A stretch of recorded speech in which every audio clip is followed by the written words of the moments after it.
Damos gracias a nuestro Señor por el gozo y el amor entre unos y otros, hijos de Dios, en donde podemos compartir juntos y comunicarnos dulcemente las enseñanzas de la palabra de Dios.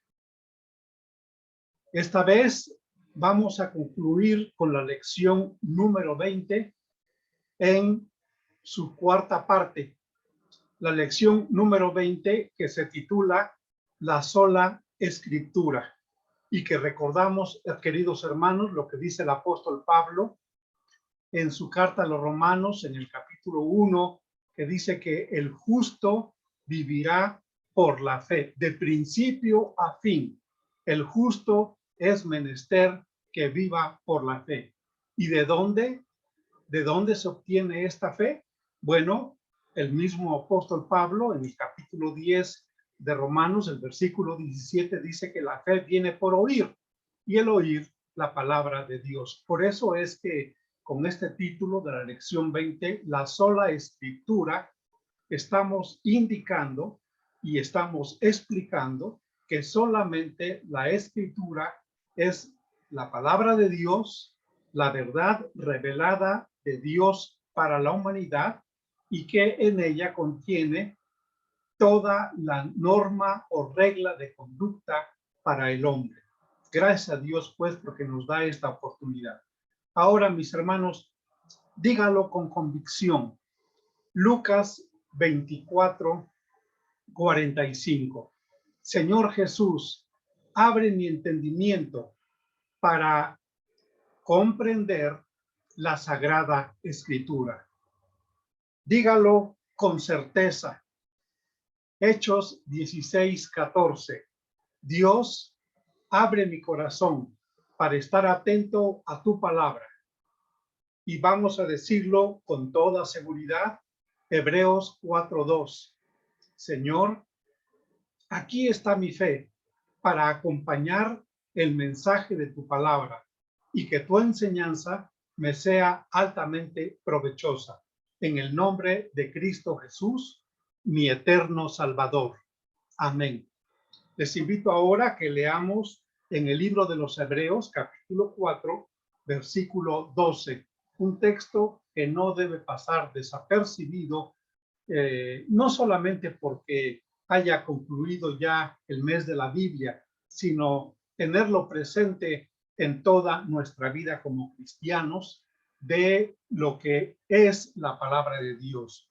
Hebreos capítulo 4, versículo 12. Porque la palabra de Dios es viva y eficaz y más cortante que toda espada de dos filos y penetra hasta partir el alma y el espíritu, las coyunturas y los tuétanos, y discierne los pensamientos y las intenciones del corazón.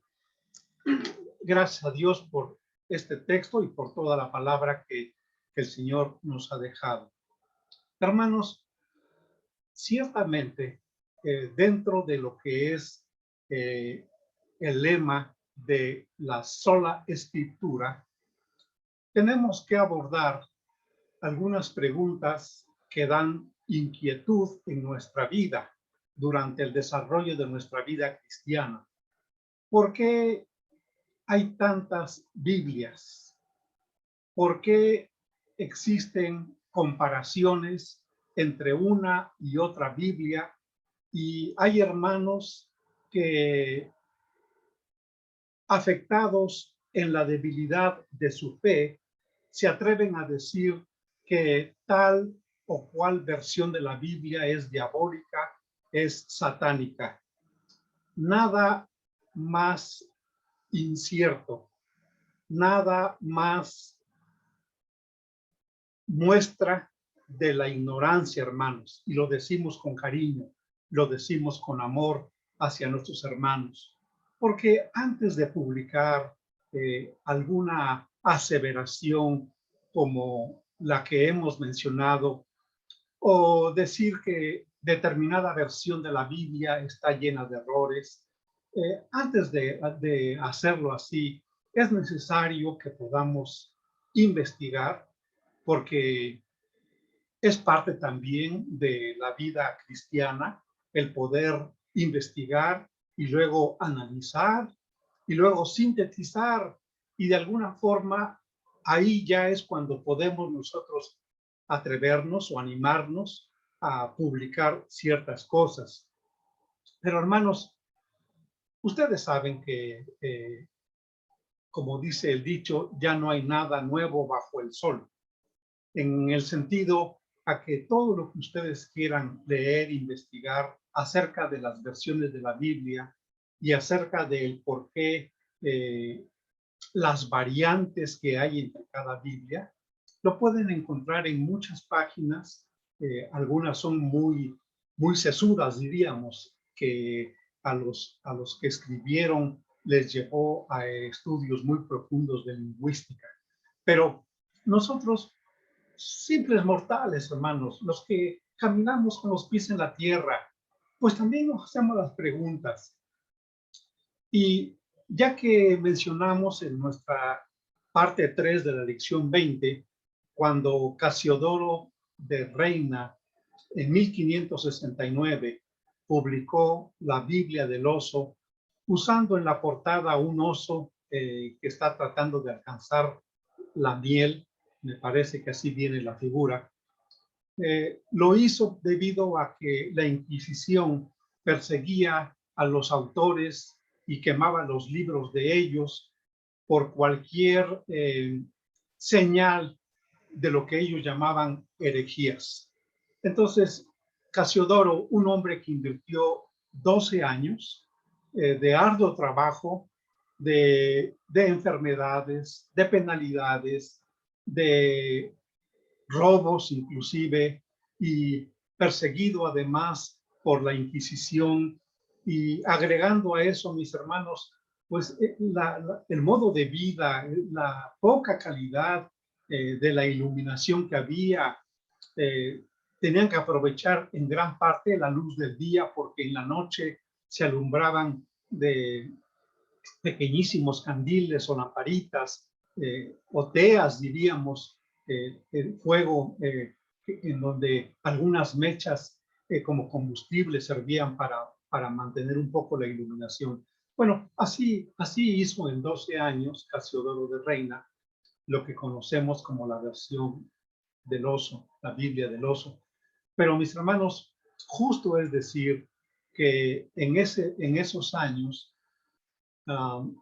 el trabajo de Casiodoro tuvo diferentes fuentes y tenemos que mencionarlas para que nuestra fe se confirme en cuanto a que Dios ha preservado a través de los escritos de sus siervos lo que hemos llamado o lo que conocemos más bien, porque yo nunca le llamé así, sino que lo he leído, pues, lo que es uno de los principios que revelan cuando una versión es confiable, es digna de ser leída y que transforma vidas por el Espíritu de Dios. Cuando uno de sus principios con los cuales los lingüistas se ajustaron para elaborarla es la fidelidad al texto original de la palabra de Dios. Permítanme, hermanos, ahora compartir con ustedes la pantalla y vamos a hacernos chiquitos.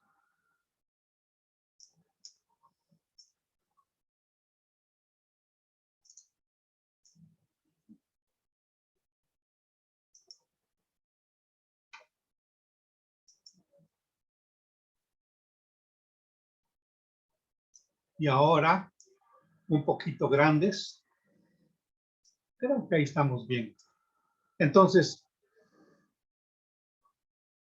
uno de los principios que debe caracterizar a una versión de la Biblia es la fidelidad al texto original. Y ahí surge la inmensa pregunta que por más que los sesudos lingüistas nos expliquen, pues a muchos no convence. ¿Por qué? Porque los originales, lo que se conoce como autógrafa, es decir, cuando Moisés escribió la Torá, cuando Mateo escribió el Evangelio de Mateo, cuando Juan escribió el Apocalipsis, es decir, esa mano que escribió los textos originales de la palabra de Dios, hermanos, no existe.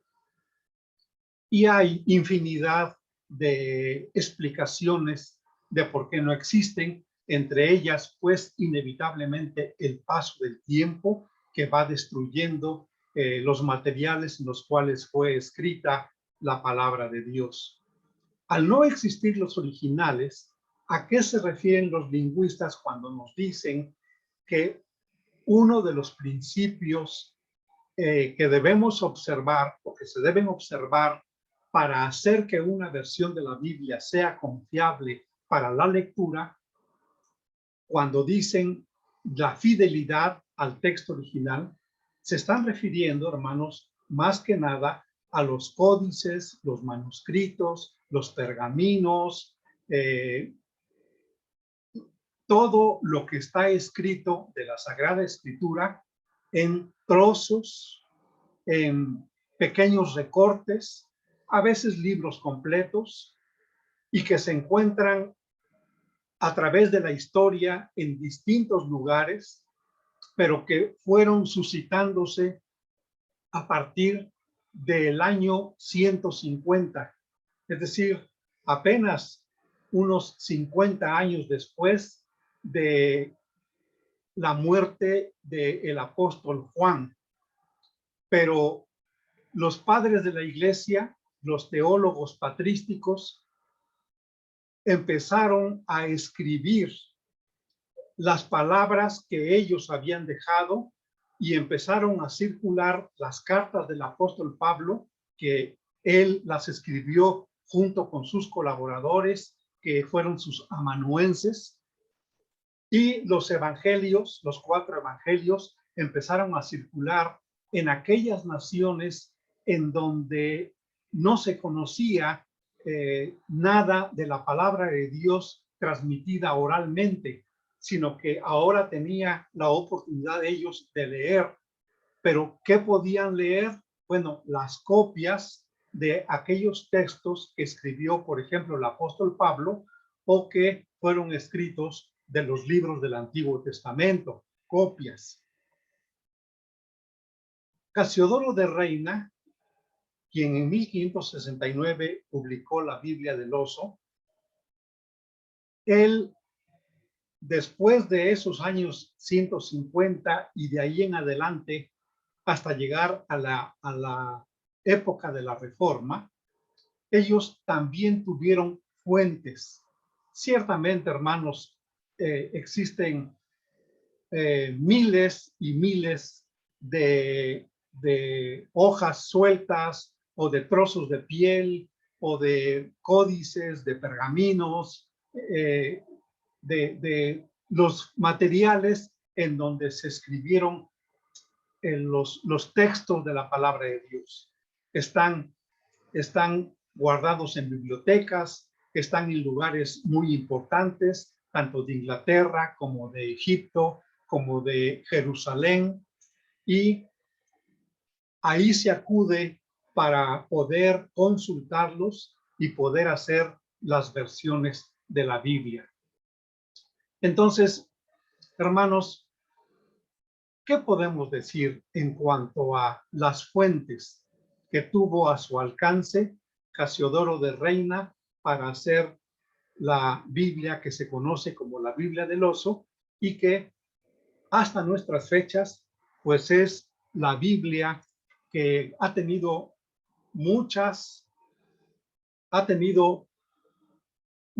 revisiones, no solamente hasta esta que es la de 1960, sino que existe la revisión de 1977, existe la revisión de 1995, en donde estas versiones, hermanos, las muy modernas, han recurrido para comparar, confrontar a algunos manuscritos diferentes a los cuales tuvo acceso Casiodoro de Reina, los cuales, pues hermanos, sin más preámbulos, ¿no?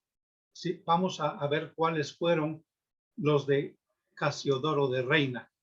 Miren, la Biblia, que es los sacros libros del Viejo y Nuevo Testamento, trasladados en español por CR, o sea, Casiodoro de Reina, así decía en la portada de la Biblia del Oso. Y esta Biblia vio la luz en la ciudad de Basilea en la imprenta de Tomás Guarín en 1569. Para el Antiguo Testamento, Casiodoro de Reina tuvo, además de la Vulgata Latina que tradujo Jerónimo, y esta es otra historia muy bonita, hermanos, una cosa muy interesante, porque originalmente, para hacer la Vulgata Latina, San Jerónimo tuvo como fuente la Septuaginta, o sea, la versión de los 70, que es la Biblia hebrea, pero en griego, hecha en Alejandría unos 280 años antes de Jesucristo. Y esta Biblia fue hecha en griego, pero contiene, y no, quizá no debo usar, pero, ¿no? Vamos a decirlo abiertamente, contiene los libros apócrifos. Sin embargo, hay constancias entre los lingüistas que fue la Biblia utilizada por Jesucristo cuando él habla en los evangelios, y, por ejemplo, Mateo, que usa frecuentemente la frase, esto lo dijo, esto lo hizo para que se cumpliese la Biblia, para que se cumpliese la escritura, es decir, para que lo que se decía o lo que se dice de Jesucristo en el Antiguo Testamento esté realmente dicho o hecho por Jesucristo en el texto del Nuevo Testamento.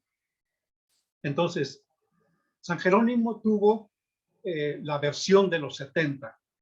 Se redondea el número porque la historia dice que fueron 72 eruditos hebreos los que hicieron esta versión, tomada ¿de dónde? Bueno, pues seguramente de los textos del Antiguo Testamento, los que podían recopilar en aquel entonces, porque fue esto antes de que Jesucristo como bebé naciera en Belén.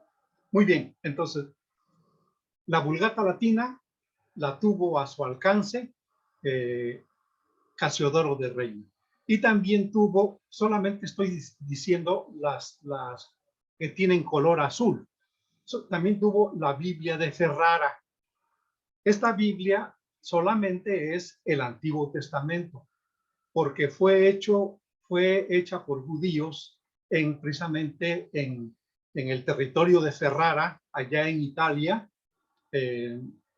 y que cuando los judíos que estaban en España fueron expulsados en el año de 1492, grandes grupos se fueron para Francia, para Italia, para Alemania, y entonces en Italia, como el idioma que hablaban muchos de ellos, aparte de su idioma materno, era el español, entonces hicieron una Biblia bilingüe, diríamos, en hebreo y en español, que es una Biblia judeo-española, la Biblia de Ferrara, pero únicamente es el Antiguo Testamento. En cambio, la Vulgata Latina tiene tanto el Antiguo Testamento como el Nuevo Testamento. Y, por supuesto, lo que hemos insistido mucho, que una de las fuentes que se tienen hasta hoy en día para hacer las versiones de la Biblia, tal y como lo hizo Casiodoro, es el texto masorético, hecho por los masoretas. La masora es precisamente esa revisión para integrar el texto de la Biblia del Antiguo Testamento y poner las vocales, las indicaciones, la enseñanza de las pronunciaciones de las palabras muy difíciles del hebreo para que el lector pudiera también adentrarse a la lectura del texto masorético de la Biblia. Bueno, esto también para el Antiguo Testamento lo tuvo Casiodoro de Reina. Hay otros textos, nada más los voy a leer. Para el Antiguo Testamento, la Biblia de Sanz Pagnino, la Biblia latina de castellano, de donde tomó el término Jehová, en lugar de usar el término de Señor. En el Nuevo Testamento, Casiodoro tomó lo que también hemos insistido, el Nuevo Testamento griego de Erasmo de Róterdam. Tomó la Biblia de Sanz Pagnino, el Nuevo Testamento de Francisco de Encinas, el Nuevo Testamento de Juan Pérez de Pineda, una colección de una biblioteca histórica de José María Lafragua y luego una procedencia que le llegó del Colegio del Espíritu Santo Puebla. Si este Puebla es el de nuestro país, México, acuérdense de lo siguiente, hermanos, que Casiodoro de Reina publicó su Biblia en 1569 y la conquista de México con los españoles y los monjes, sacerdotes y religiosos que trajeron a la nueva tierra, pues llegaron desde 1521. O sea que ya habían transcurrido muchos años. Ignacio de Loyola vino a México en esos grupos y pues seguramente él, como un asiduo lector de la Sagrada Escritura, a lo mejor trajo algo de manuscritos, algo de escritos que pues pusieron allí en Puebla, en los monasterios que ellos tenían, y seguramente, o a lo mejor, de alguna forma le llegó a Casiodoro de Reina.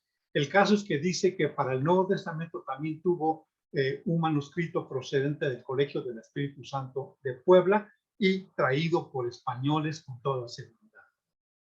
Bueno, también Weil Behrens, también en sus escritos en griego, también le sirvieron para el Nuevo Testamento de Casiodoro de Reina.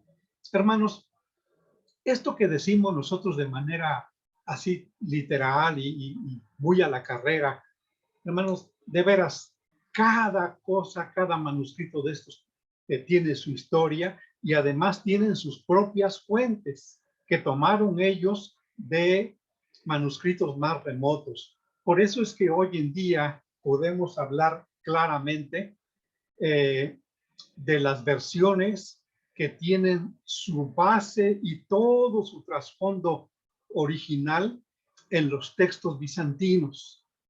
¿Cuáles son estos textos bizantinos? Bueno, son textos en griego, tanto del Antiguo Testamento como del Nuevo Testamento, y que vienen desde el año 150 después de Jesucristo, pues hasta la Reforma, vamos a decirlo así, y que de alguna forma, a través de la historia y los eruditos y los lingüistas y los estudiosos de la Biblia, fueron recopilando, juntando eran textos que ya se leían allá por el año 200 en el norte de África, que hasta ahí, pues obviamente que sabemos cómo llegó la palabra de Dios en todo lo que es el continente de África. Pues ahí ya leían textos, por supuesto en latín, porque acuérdense ustedes que el latín vino de alguna manera a sustituir, a lo mejor no plenamente, pero sí en su mayoría, al idioma griego. De modo que los cristianos a veces ya no hablaban griego, ni tampoco si eran judíos, a veces ni su propia lengua materna hablaban, pero sí tenían el latín y había que hacer los textos en latín. Esa es una de las razones por los cuales existió desde el año 150 una recopilación de textos que se llama la Antigua Latina y que recopilaba textos en latín porque era el idioma oficial del Imperio Romano y además con toda la influencia y toda la fuerza y todo el poder que tenía la Iglesia Católica Romana, que a partir del año 312, por la conversión de Constantino, se convirtió, en vez de ser una iglesia perseguida, maltratada y hasta asesinada, se convirtió en una iglesia protegida por el gobierno romano.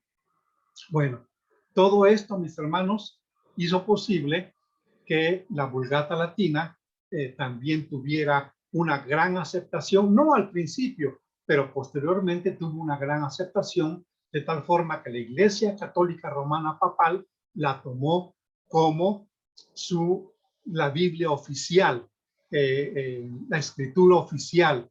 Y claro, considerando que cuando San Jerónimo pudo aprender ahí mismo en Jerusalén plenamente el idioma hebreo, entonces también recurrió al texto masorético o a los escritos del Antiguo Testamento, aparte de la Septuaginta, para poder hacer su versión al latín.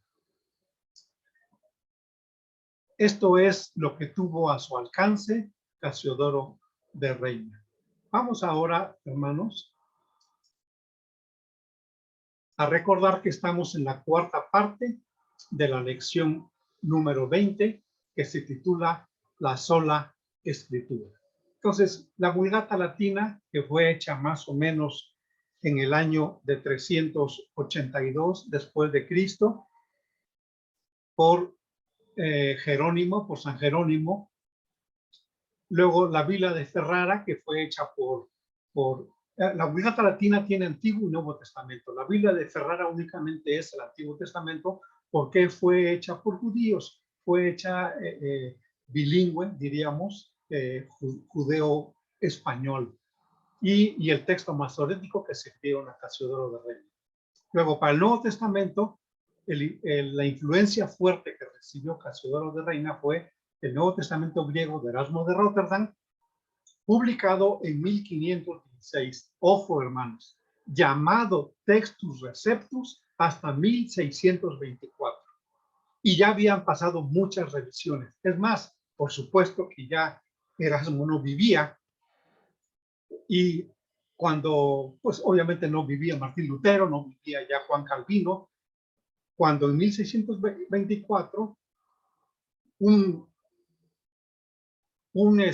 personaje de nombre Abraham fue junto con un compañero de trabajo, fue el que le pusieron ahí una introducción en latín y entresacaron las palabras Textus Receptus. Pero repito, fue después de muchas versiones. Ahora, le hemos dedicado a este asunto de lo que es el Nuevo Testamento, de las versiones, pero ¿qué pasa con el Antiguo Testamento? Aparte de la versión de la Septuaginta, que fue hecha más de 2 siglos antes de Jesucristo, tenemos nosotros que en el año 90, 20 años, o 17 o 18 o 15, después de la destrucción del templo de Jerusalén y de toda la ciudad, pues los pueblos, los judíos huyeron a diferentes lugares y otros tantos fueron llevados cautivos. Una gran cantidad fueron llevados cautivos. Y entonces, en el año 90, todavía vivía el apóstol Juan, se celebró en Jamnia o Jamnia un concilio de eruditos hebreos, de rabinos hebreos. Por concilio de Jamnia se entiende una congregación de rabinos en la ciudad judía de Yamnia o Yamne, después de la destrucción del segundo templo de Jerusalén, en el año que ocurrió en el año 70 después de Cristo por Tito, el que llegó a ser emperador romano. Hay personas que propugnan la existencia de este concilio. En dicha asamblea dicen que se definió y se cerró el canon o lista de los libros inspirados por Dios para integrar junto a la Torá y los Nevi'im la composición de la Biblia hebrea. Entonces, si es que este concilio de Yamnia existió, hermanos, el propósito de los rabinos, eruditos y doctores de la ley hebrea, la ley de Dios, el propósito de ellos fue el que todos los judíos que habían quedado dispersos, pues pudieran continuar leyendo los escritos del Antiguo Testamento, la Biblia del Antiguo Testamento, pudieran seguir leyéndolos en su idioma materno y de los lectores, y que es el idioma en el cual fueron escritos los textos del Antiguo Testamento. La existencia de esta asamblea fue propuesta por primera vez por Heinrich Graetz en 1871, siglos atrás. Y a principio su teoría gozó de mucha popularidad hasta buena parte del siglo XX. Actualmente, hermanos, se considera un hecho no probado. Es decir, como que dicen que dicha asamblea no existió, o por lo menos lo que propuso Graetz, pues no existió. Y por lo tanto, consideran que ese texto de la Biblia hebrea que surgió por el trabajo de los eruditos en el concilio de Jamnia, pues que no está. Pero lo que sí es cierto, hermanos, es que ahí fue donde se conjuntaron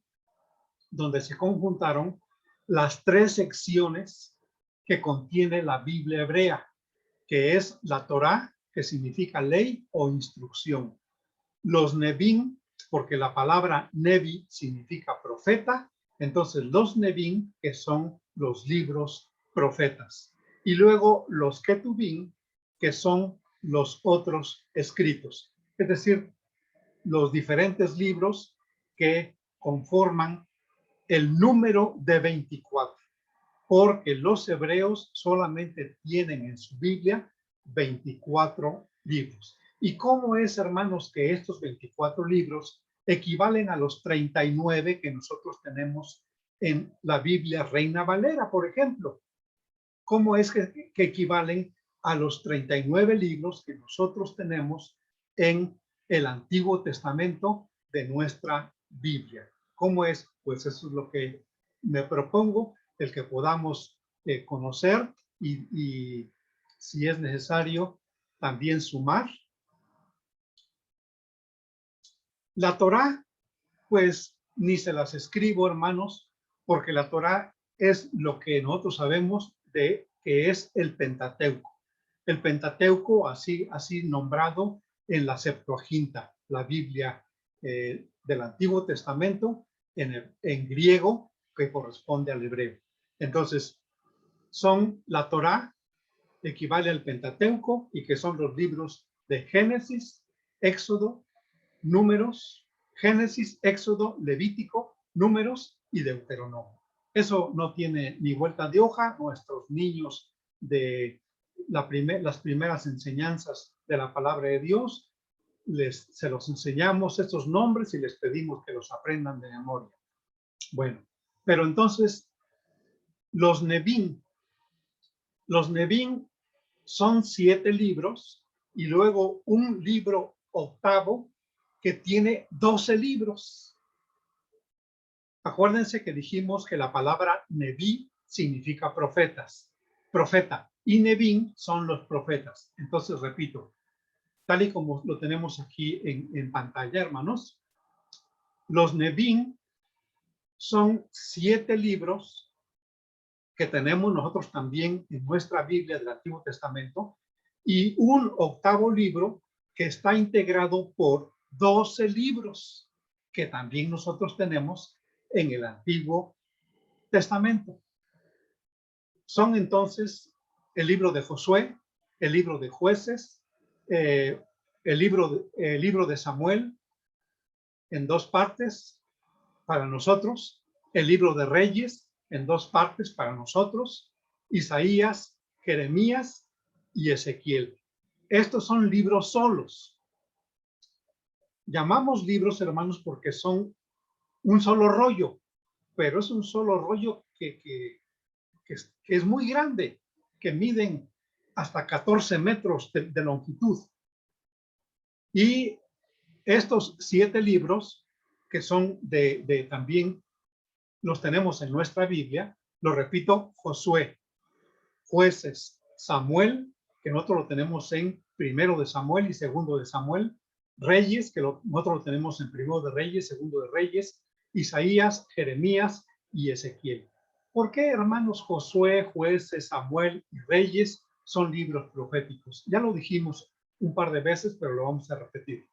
Porque para los hebreos y también para nosotros debe ser así, hermanos, la historia es profecía cumplida. Así que todo lo que dice en Josué estaba en el anticipado conocimiento de Dios. Todo lo que dice Jueces ya estaba en la profecía, en el seno del corazón de Dios. Entonces, por eso es que están incluidos como libros proféticos. Pero ahora bien, vamos a ver cuáles son los libros o el contenido del libro de los profetas que se llaman menores. No menores en importancia, sino menores en la cantidad de material que se utilizó para escribir cada uno de estos libros, porque son libros más pequeños.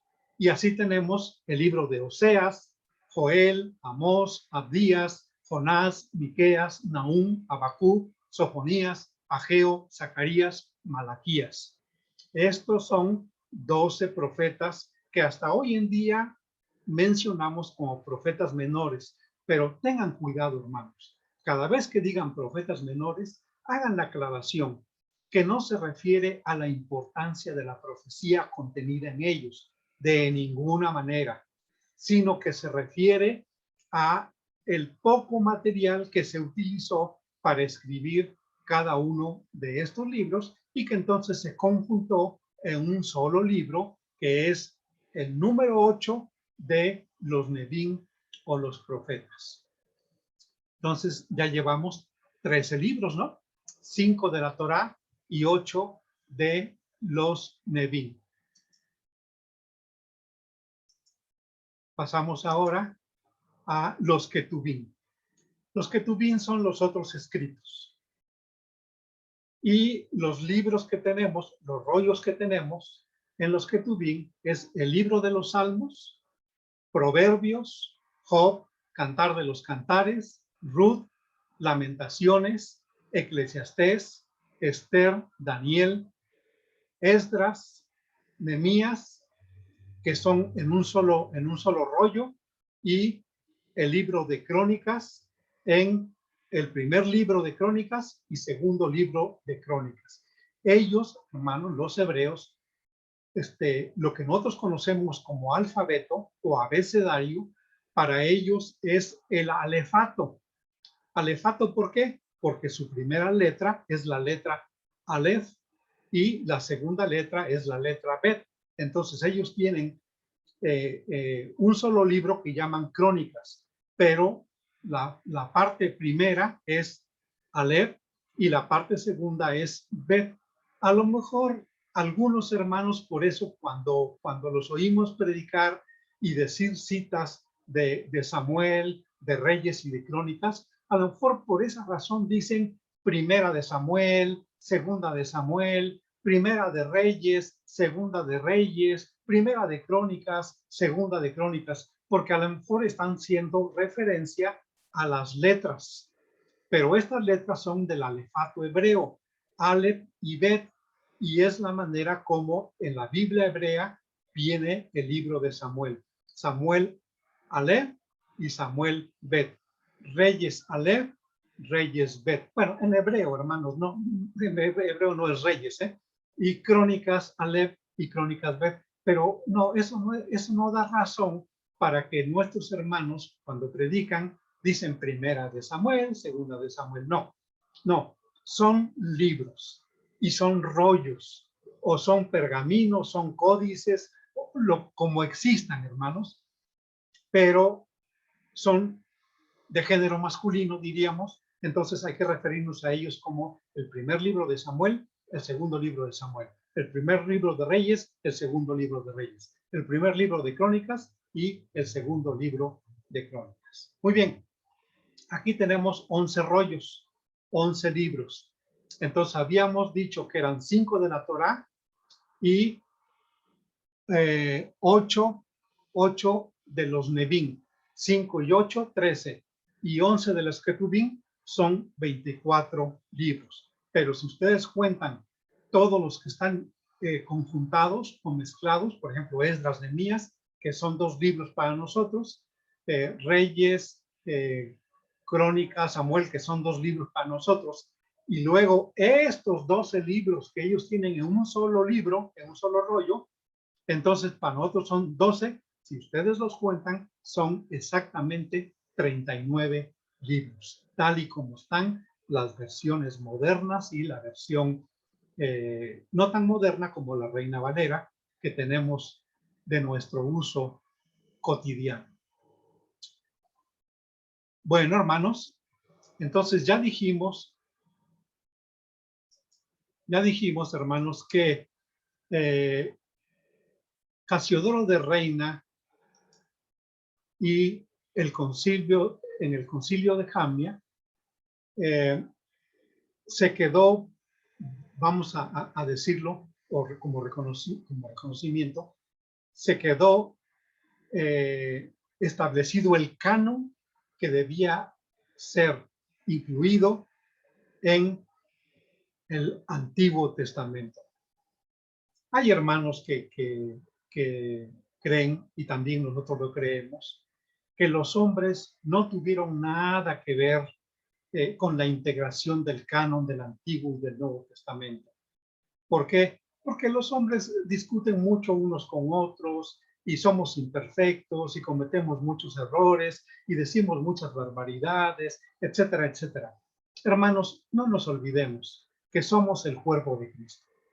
Aunque tú no lo quieras, hermano, tú como hijo de Dios eres el cuerpo de Cristo, eres parte del cuerpo de Cristo.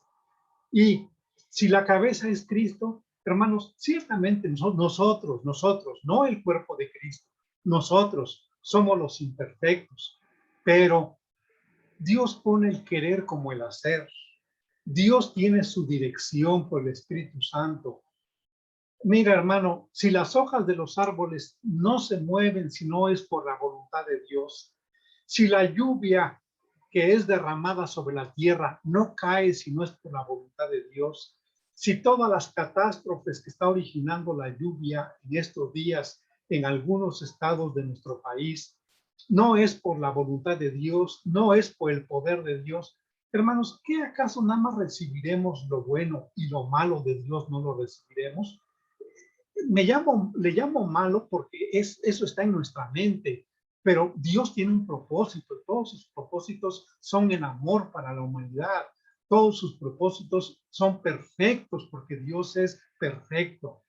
Entonces, claro que Dios intervino para preservar el canon, la lista de los libros del Antiguo Testamento y para preservar el canon, la lista de los libros del Nuevo Testamento. Claro que fue hecha por Dios, pero Dios utilizó a seres imperfectos.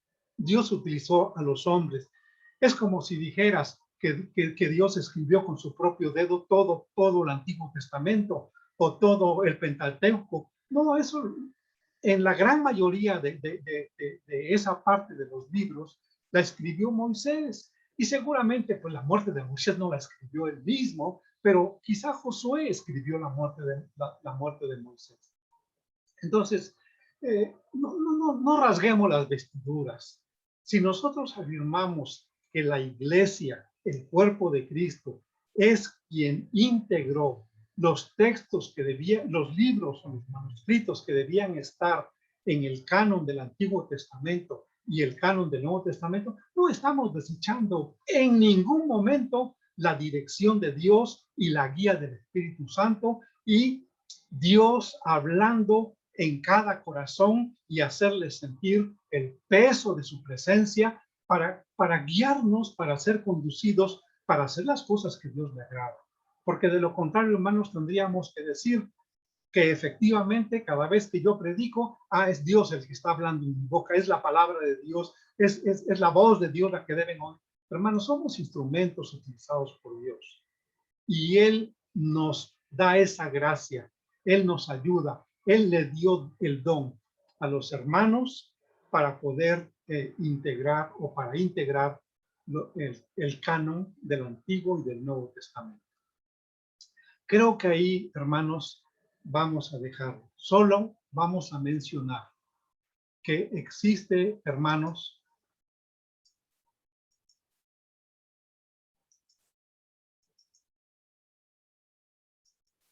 existe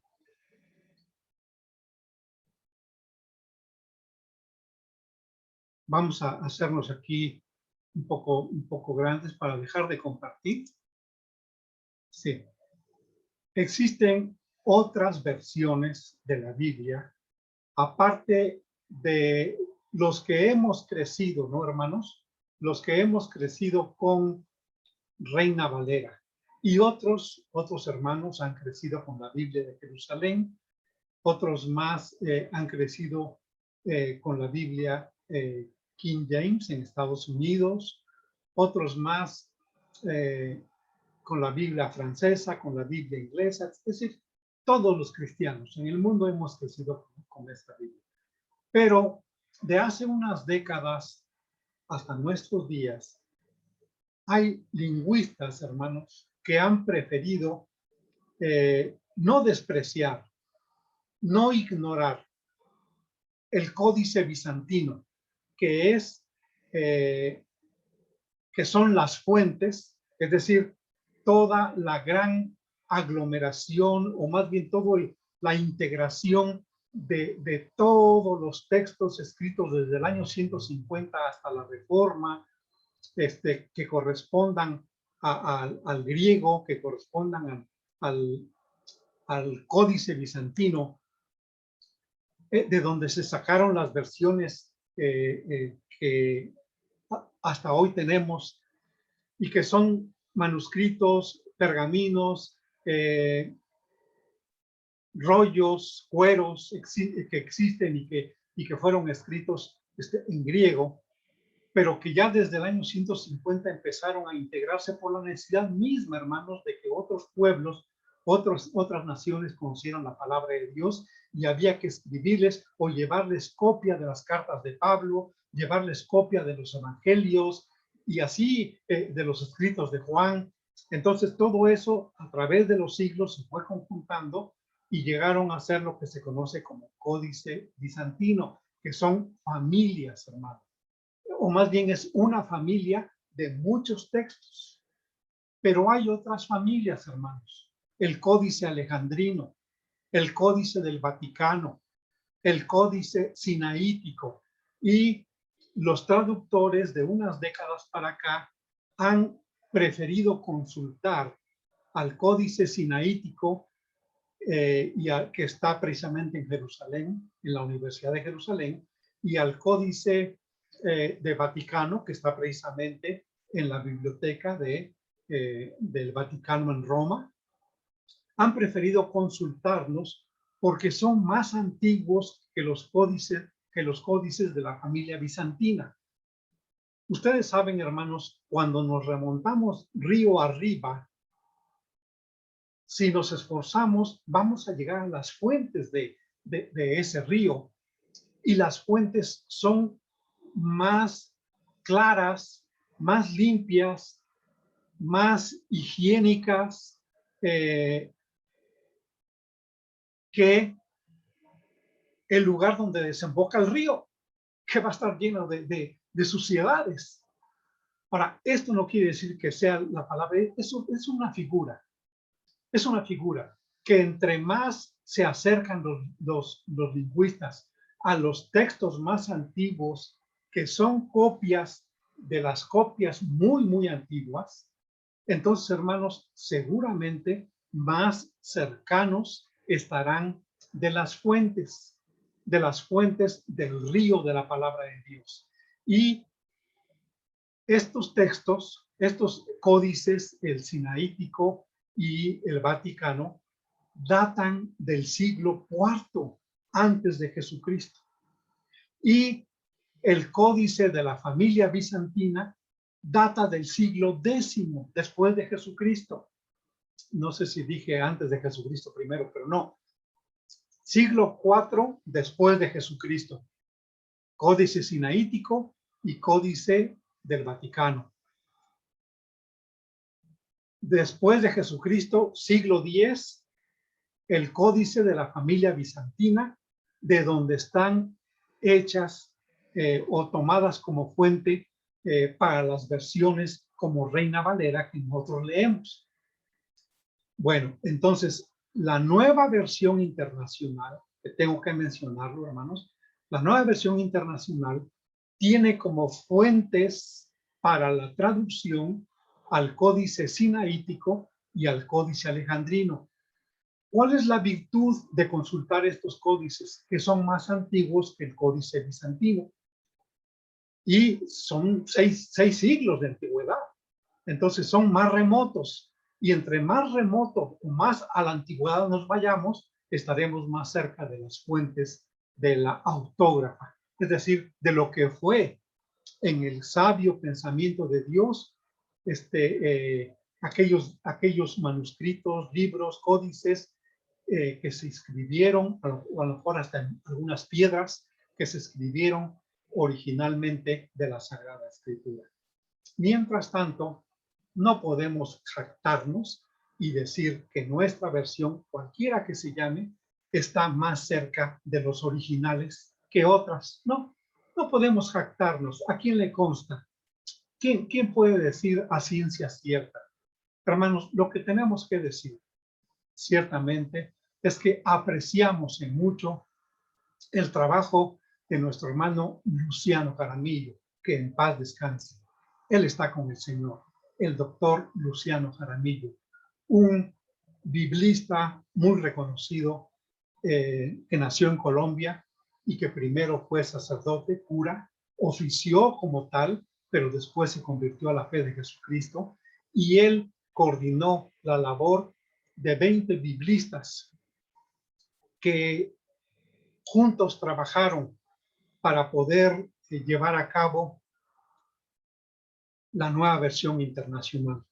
Gentes eruditas, pero sobre todo temerosos de Dios.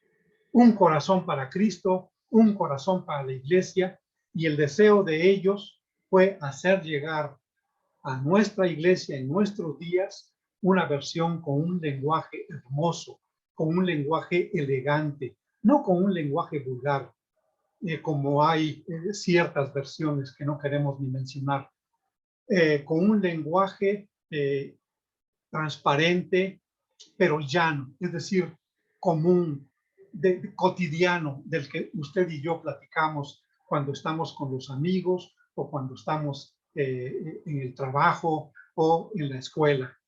Entonces, ellos quisieron hacer así la nueva versión internacional que fue publicada en 1999. Conocí personalmente al doctor Luciano y además tuve ocasión de estar, cuando menos en una vez, en el trabajo que ellos llevaban a cabo, presenciando, porque nos permitieron entrar, y también en Brasil, cuando se tradujo la Biblia en portugués de la nueva versión internacional, tuve ocasión de estar en Sao Paulo con mi amado hermano Robson Ramos, o Hobson Ramos, o más bien vamos a pronunciarlo con portugués, Hobson Ramos, así pronuncian en portugués. Con él, el director de la Sociedad Bíblica Internacional en Sao Paulo, que cuando yo fui auditor para América Latina de la Sociedad Bíblica Internacional. Tuve ocasión de ver el trabajo arduo de los lingüistas que tradujeron la Biblia al portugués y pues en cuanto a las finanzas me tocó estar de cerca con los que tradujeron la Biblia al español. Hermanos, dentro de esa lista que ustedes pueden consultar en algunas páginas del internet, dentro de esa lista hay cuando menos 14 denominaciones representadas. Quiere decir esto, hermanos, que hubo fuertes agarrones, pero que solamente el Espíritu Santo lo hizo posible que hubiera acuerdos y se hiciera a un lado la preferencia denominacional. Son biblistas de diferentes países, de Argentina, de Ecuador, de Colombia, de Venezuela, de México, de Guatemala, de Estados Unidos. Biblistas, vuelvo a repetir, con una vocación de servicio y con una vocación al llamado de nuestro Señor Jesucristo, que trabajaron arduamente casi 10 años para lograr el trabajo de la nueva versión internacional. Ciertamente, como muchos lo han señalado, hay textos que no vienen en la nueva versión internacional. Y los enemigos de esta versión dicen que han mutilado la Biblia, que la han profanado, que le han quitado textos porque son gnósticos, porque ellos están más de acuerdo con el pensamiento gnóstico, al cual el apóstol Pablo atacó fuertemente para defender el conocimiento de Jesucristo, el único Dios verdadero, enviado por el Padre para redimir a los pecadores de sus pecados. Entonces, hay personas, pero repito, por ignorancia. ¿Por qué no leen, hermanos? La razón por la cual algunos textos no están completos en la nueva versión internacional o de plano no están, como Primera de Juan capítulo 5 versículo 7, que de plano no está, y otros más, tengo una lista grande, no están. ¿Por qué? Porque los lingüistas que consultaron esos documentos, esos códices y pergaminos más antiguos del siglo IV, y que no son de la familia bizantina, sino que corresponden a la familia del Códice Vaticano y del Códice Sinaítico, hermanos, no los tenían. No están en esos textos. Entonces, de acuerdo al principio de fidelidad al texto original o al más cercano al original, entonces es que estos hermanos o más bien estos hermanos no los incluyeron. ¿Por qué? Porque no están en los textos de las familias y textuales que ellos tuvieron ante sus ojos. Pero eso no evitó la ocasión para que ellos al calce de la página del texto pusieran la nota en donde dice otras versiones sí contienen este texto basado en ¿qué? Pues en el Textus Receptus o en otros manuscritos. Justo es decir también que ese versículo de Primera de Juan, capítulo 5, versículo 7, el cual habla de la Trinidad, ese versículo no está en la primera y en la segunda edición del Nuevo Testamento en griego de Erasmo de Róterdam, pero sí está a partir de esas ediciones. Erasmo dijo, muéstreme un texto, cualquiera que sea, que contenga ese texto escrito de Primera de Juan 5:7 y yo luego lo incluyo, pero hasta donde yo investigué y leí, no encontré este texto en la primera carta de Juan. Pero hermanos, para nosotros como cristianos que tenemos los 31.104 versículos de la Biblia, hermanos, la Sagrada Trinidad, la doctrina de la Trinidad se encuentra desde Génesis hasta Apocalipsis. Así de sencillo. Que Dios nos bendiga, hermanos. Que Él use nuestras vidas. Hermanos, y si algo te bendice, esta palabra de Dios te orienta y te ayuda, yo solo quiero decirte que lo compartas, que compartas este video con otros hermanos y que sea para la gloria de Dios y enriquecimiento de nuestras vidas como cristianos. El Señor sea con nosotros. Concluimos, hermano. Que Dios te bendiga.